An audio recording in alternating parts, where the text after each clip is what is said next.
What if all your worrying, planning, and endless thinking about the future isn't helping you, but hurting you? What if the very habit you've relied on to feel in control is actually what's stealing your peace? This may sound radical, even unsettling, but for over 2,500 years, Buddhist teachings have been telling us exactly that. Worry is not just unnecessary, it's an illusion. And once we understand how it operates, we can step out of it, return to the present, and experience the happiness that's already here. This isn't just spiritual philosophy, it's a practical guide to living with more freedom, lightness, and clarity. In this journey, we'll explore what worry really is, why it's so addictive, and how Buddhist wisdom offers a clear, compassionate path beyond it. Real stories, grounded teachings, and simple practices will help illuminate a truth we often forget. Happiness isn't something we chase, it's something we come back to. And we can come back now. Chapter 1. The Nature of Worry, a Mind-Created Illusion. Worry is something we've normalized. We lie in bed staring at the ceiling, replaying conversations, imagining disasters, planning every detail of a future that isn't even guaranteed. We tell ourselves this is being responsible, but Buddhism offers a radical reframe. This isn't responsibility, it's suffering. In Buddhist psychology, worry is a form of dukkha, a word that refers to suffering, dissatisfaction, or stress, but worry is a specific kind of dukkha, self-created and rooted in illusion. It doesn't arise from what's happening now, it arises from imagined futures that may never come. And by living in those imagined futures, we miss the only place where life is actually happening, the present. The Buddha taught that clinging to what we want and fearing what we don't want keeps the cycle of suffering alive. Worry is part of that clinging.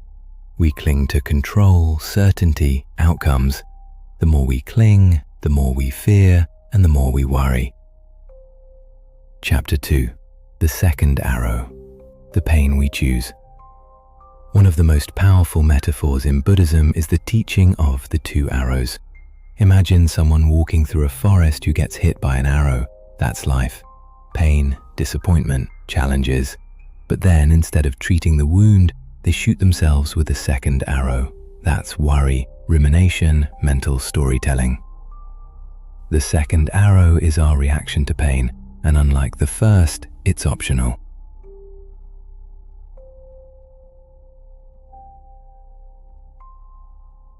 A story.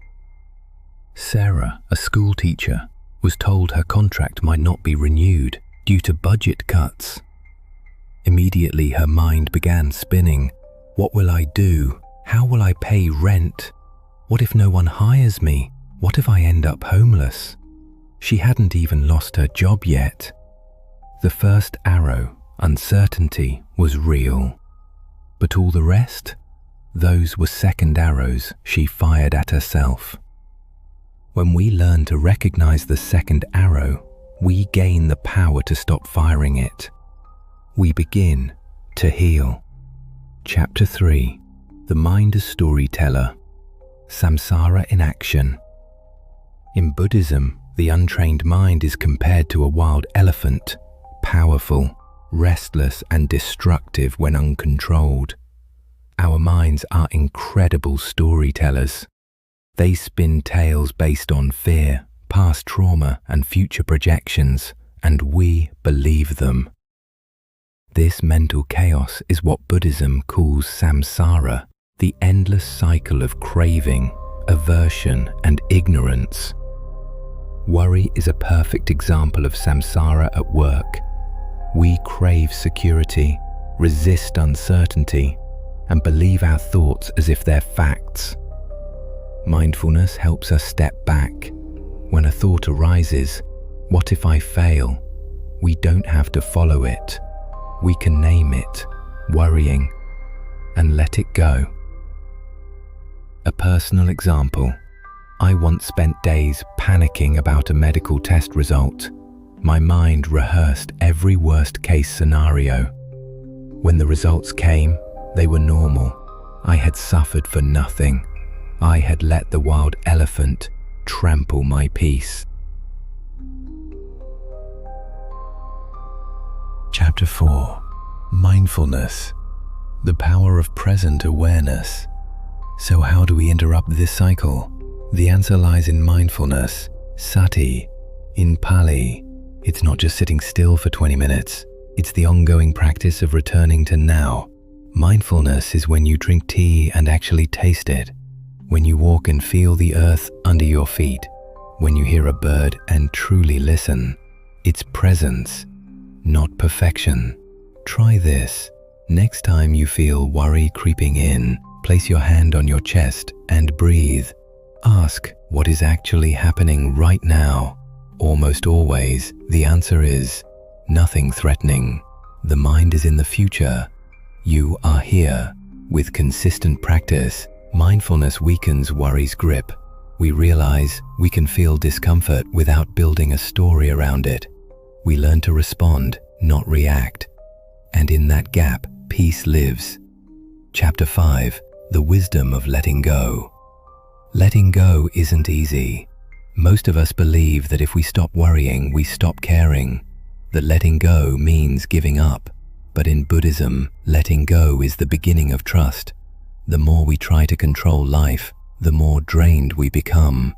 But when we release the illusion of control, we make space for life to surprise us. Nature teaches this beautifully. A tree doesn't stress about when its leaves will fall. A river doesn't fear where it will flow. There's a quiet intelligence in letting go. Another story. David had a dream job offer fall through. Instead of spiraling, he chose to wait. Weeks later, a better, more aligned opportunity appeared.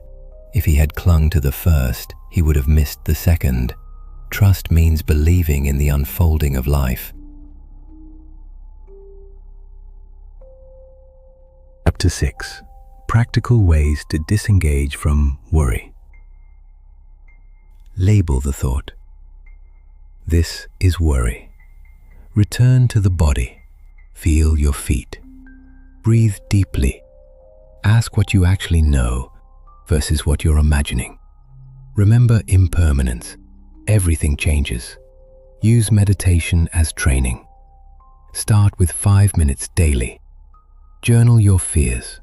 Writing helps release their power. Speak to yourself gently. Replace "I can't handle this" with "I'll meet this moment." Each of these practices slowly untangles the habit of worry and replaces it with awareness. Chapter 7. Living without worry. Is it possible? The goal isn't to eliminate all difficult emotions. Life will still bring pain. But Buddhism offers a radical hope. We don't have to suffer twice. Living without worry doesn't mean living without care. It means caring from a place of peace, not panic. It means being grounded in now, not lost in what-ifs. Imagine waking up and feeling spacious instead of tense. Imagine approaching challenges with calm instead of chaos. This isn't fantasy. It's what happens when we stop feeding the habit of worry. Conclusion. You are already home.